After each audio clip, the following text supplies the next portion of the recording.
but we usually have pretty good luck. Just make sure to keep your eyes open. And remember to remain fully and completely seated at all times throughout the entire safari. That means do not stand up. And do not lean or reach out of the vehicle for any reason. We go through some heavy brush, and a lot of those bushes have thorns. Also, if you drop anything, I'm not permitted to stop to retrieve it. I can send someone to go get it, but it might not come back in the same number of pieces. You laugh, but it's true. Also, if you have children seated on your lap, they're welcome to sit on your lap. It can help them see a little bit better, but they have to remain on your lap and one lap only the whole safari. No having them stand or switch from lap to lap. It's a little bit dangerous because these roads are unpaved and pretty bumpy. Our first stop is the Little Aturi Forest, where animals rely on camouflage to escape from their predators. It can be a little bit harder to spot, but if you look on the right, there's a brown animal with some striped legs. That's an okapi. Okapi are the only known relative of the giraffe, and like giraffes, they have long tongues that they use to grab leaves off of trees.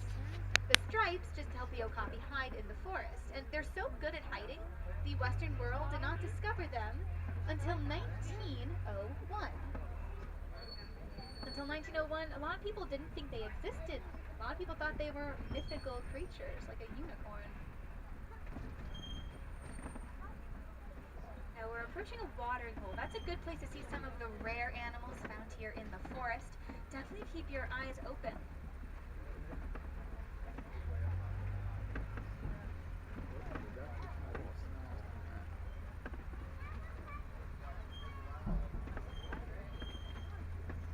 Now if you look way across the water, you'll see a black rhino taking a nap in the sunshine.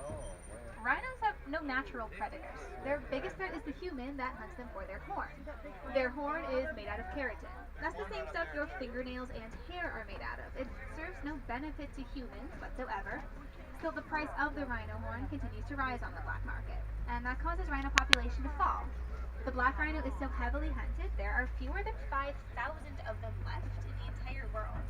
And that's not a very sustainable number. There's a very real threat that this animal might go extinct within our lifetime if we don't take action to help protect that animal.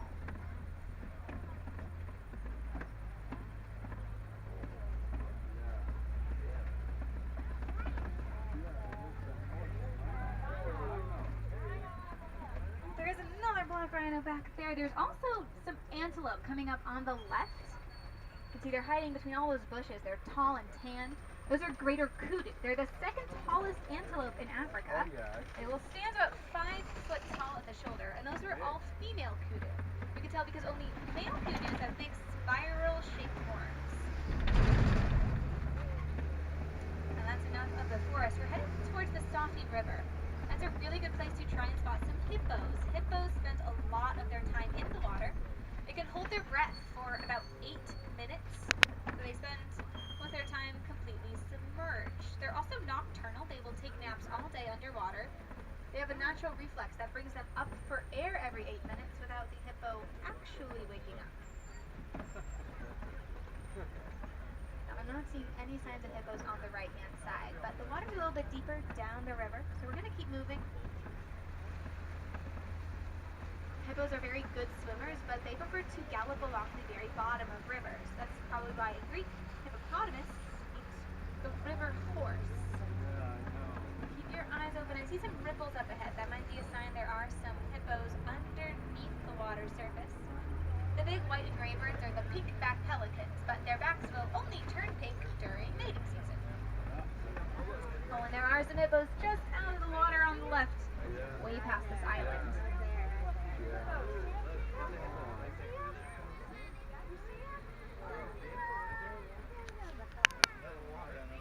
Hippos are one of the more dangerous animals here in Africa. They're huge, about 5,500 pounds. They're highly aggressive and they're highly territorial as well.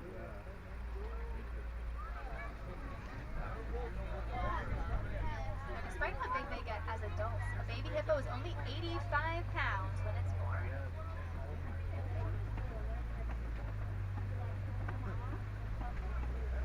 If you look on the left, you'll see some Nile crocodiles. They're the largest largest crocodile in Africa. They can be up to 20 feet long.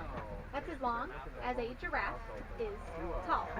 Now, if you see a crocodile with its mouth open, it's not smiling, it's regulating its body temperature. Crocodiles are cold-blooded, so they open their mouth to release excess heat. If they need to warm up, they'll close their mouth again or just lay out in the sun. And if you see a group of crocodiles on land, they are called a basque. But if they're in the water, their group name is a float.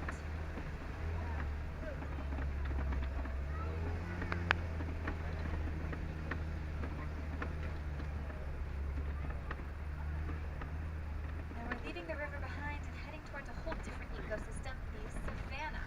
And you know you're close to the savanna when you see baobab trees. That's the weird-looking tree on the right. It's also known as an upside-down tree, and it's leafless for about 9 months out of the year. Please don't switch your child from lap to lap for me. Don't switch that child from lap to lap. Thank you so much. And it's leafless for about 9 months out of the year, making its branches look like roots.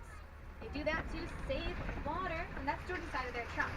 Because of all that stored water, sometimes baobab trees are also called a tree of life.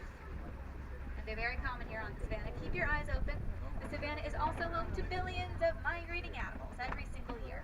And that includes some of Africa's more famous animals, like elephants, giraffes, zebras, lions, all of your favorites. So keep your eyes open. You never know where animals might be hiding, usually the tall grass. Now, coming up on the right, there's animals with really big horns. Those are Ankoli cattle.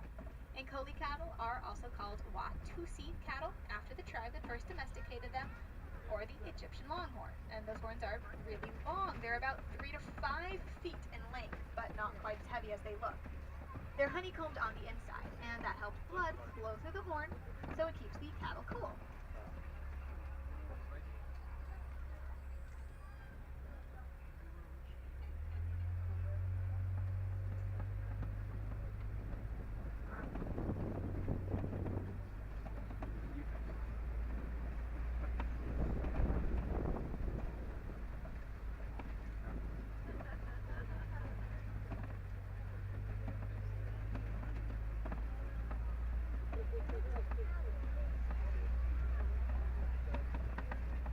If you look behind the den on the left-hand side, you'll see some African wild dogs laying in the shade. The African wild dog is also known as a painted. I need you sitting down, princess. Sit down, please. Sit down, please. Also known as a painted dog because of its markings. They're the best pack hunter in Africa, even better than the big cats. The way they hunt is they take turns chasing their prey until their prey collapses from exhaustion. And despite their name, they're not related to a domesticated dog or even a wolf. They're an offshoot of the canid family with only 4 toes.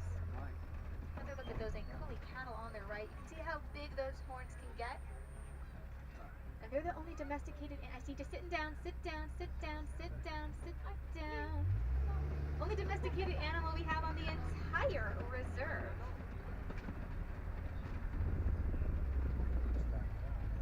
These cone-like structures, sort of orange in color. These are termite mounds made out of dirt, dung, and saliva. After they bake in the sun, they're harder than concrete. And my favorite animals over on the left, hiding in all that tall grass, there's some really big antelope. Those are the Patterson's eland. They're the largest antelope in Africa. Males will stand about 6 foot tall at the shoulder. They weigh up to 2,000 pounds and can jump 8 feet straight into the air without a running start. Pretty impressive. Now, males are a grayish color when they reach maturity, but females will remain a tan color their whole lives.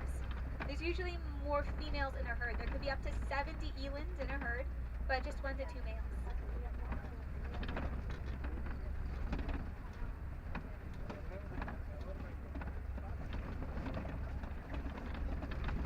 I see a couple more antelope coming up on the right. There's some really small ones. They're tan, white, and black. Those are springbok. Springbok are named because they can spring about 6 feet in the air and 13 feet forward, and that's their size fully grown. Those are adult springbok. They're just one of the smaller antelope we have on the reserve. The gray ones are white bearded wildebeest, also known as gnu. Gnu is spelled G-N-U, and they're called that because of the grunting sound that they make.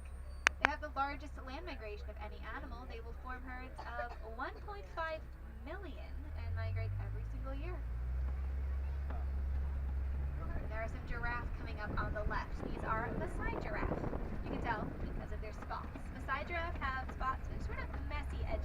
while reticulated giraffes have very straight edge spots. And giraffes are the tallest animal in the world. They can be about 20 feet tall, while their young are born at 6 feet tall. You see him? Giraffes do almost everything standing up, and they spend most of their day eating. They eat for about 20 hours of the day and sleep for only 30 minutes.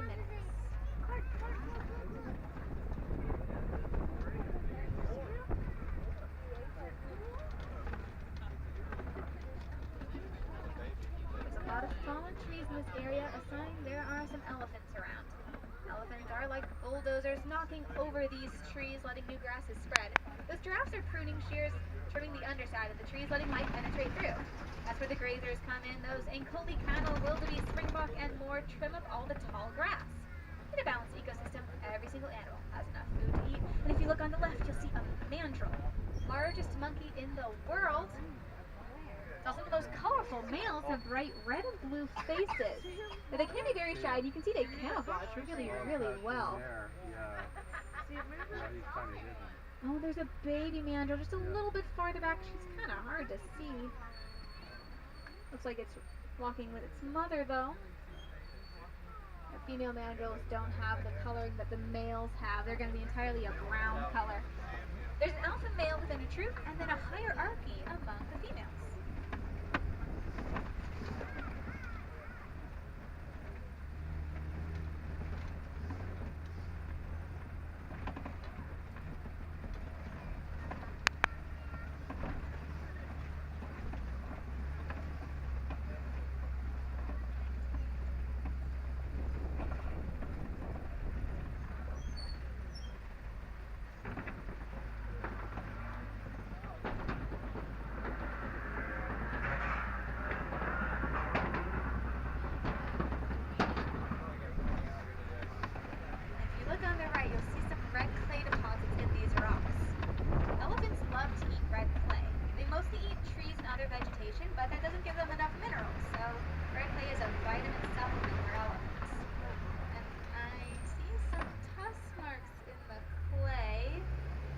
Fresh, so keep your eyes open. If you see more than one African elephant, they are in a herd. And herds are all adult females and their young. Elephants are matriarchies. Males are actually forced out of the herd once they reach maturity, which is after 13 to 15 years. But females all stay together, they raise the young, and if a female's in the herd long enough, she might become the head matriarch herself.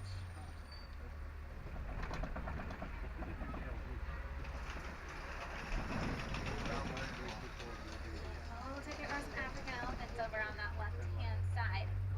You can see they're flapping their ears. Elephants will flap their ears to cool down up to 15 degrees. 3, 4.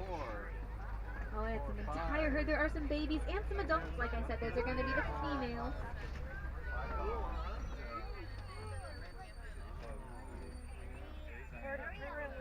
Elephants are a very important part of their ecosystem. Unfortunately, they are an endangered species, and in Africa each day an average of 94 elephants are killed. That's about 2 every 15 minutes or so. And it's usually for their tusks, which are made out of ivory, a very valued item on the black market. And both male and female African elephants have tusks, meaning every single elephant here in Africa is at risk for being poached.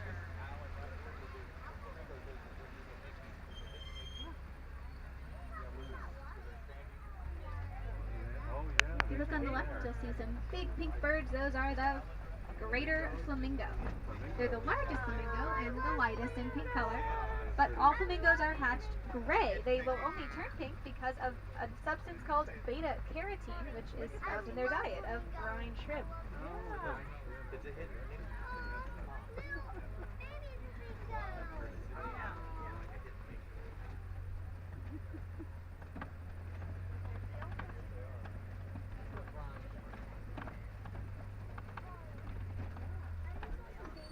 There's a mama and baby elephant over on that left side too. But we're going to leave elephant country. We're heading towards white rhino territory. So keep your eyes open. They're kind of hard to miss. They are 5,000 pounds. But they hide pretty well. Oh, but they're not hiding right now. They're coming up on the left. Looks like there's an adult and a baby white rhino. Now, white rhinos aren't actually white in color. All rhinos are gray. White rhinos got their name from a mispronunciation of an Afrikaans word weit, meaning wide, referring to their wide mouth compared to a black rhino. Are you looking? Please don't make noises at these animals. They are Wild animals, they're really not going to come towards us. If anything, you're going to scare them away, actually. Rhinos have very sensitive hearing, and they can run about 35 miles an hour. That's really fast for an animal with no predators. Except humans, of course. Well, white rhinos used to be a really good conservation success story. We got a ton of them in the wild, but because of the rarity of the black rhino, poachers are turning most of their attention back towards the white rhino. And their numbers in the wild and on reserves are really quickly falling. Even protected reserves can't protect all the animals there. It takes a lot of money to patrol the borders, and poachers are becoming better funded and more resilient than ever trying to hunt these amazing creatures. Oh, there's a cheetah over on the left-hand side, sitting up. a group of cheetah is called a coalition. They are the fastest land animal. It will go 0 to 60 in about 3 seconds, but they can only keep that speed up for about 20 seconds or so. They are sprinters, not long-distance runners. And cheetahs are the only big cat who can't retract its claws, the only big cat who can't roar, and the biggest cat who can purr. Now, speaking of big cats, this big rock formation is called a kopie. They're used by lions as lookout points over the savannah. Lions, however, are inactive for about 20 hours of the day. Most of the time is spent sleeping, and they're nocturnal hunters. It's actually the female lioness who does the hunting for the pride, because males stay back to guard the territory and guard the cubs. And although they are nocturnal, to keep your eyes open, they might be out sleeping on the rocks. If you look on the right, though, you'll see some more white rhinos and some zebra as well. Those are Grant's zebra or the Plains zebra. And all zebras are black with white stripes. You can tell because their feet and noses are black. And every stripe pattern is unique to that one animal. No two look alike, just like a fingerprint. And we'll be seeing a male lion coming up on the left. You can tell it's a male lion because it's a really beautiful mane. Only male lions have manes, and those manes get darker as the lion gets older. Oh, there's actually a female a little bit farther behind them. She's a little harder to see, though. Oh yeah. Right next to him, yeah. Taking a nap. I don't know why you don't want the lion to wake up, but We're gonna keep going. Yikes. Alright, on the left, these are warthogs, the largest burrowing mammal. There's a mama and her baby piglet. they love burrows so much they will steal them from other animals, like the aardvark. And they are related to a domesticated pig. Don't let the small legs fool you. They will run about 35 miles an hour. If you look on the right, Those brown and white antelope are the bontebok. They're a really cool antelope. At one point, in the 20th century, they were hunted to near extinction.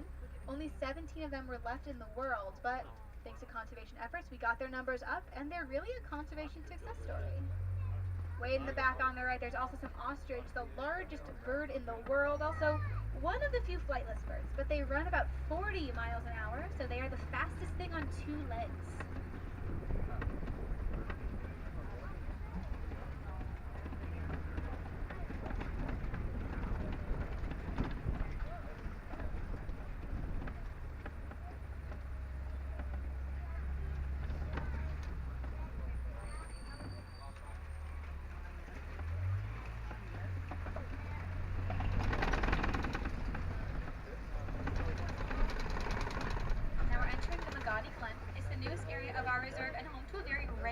species of antelope.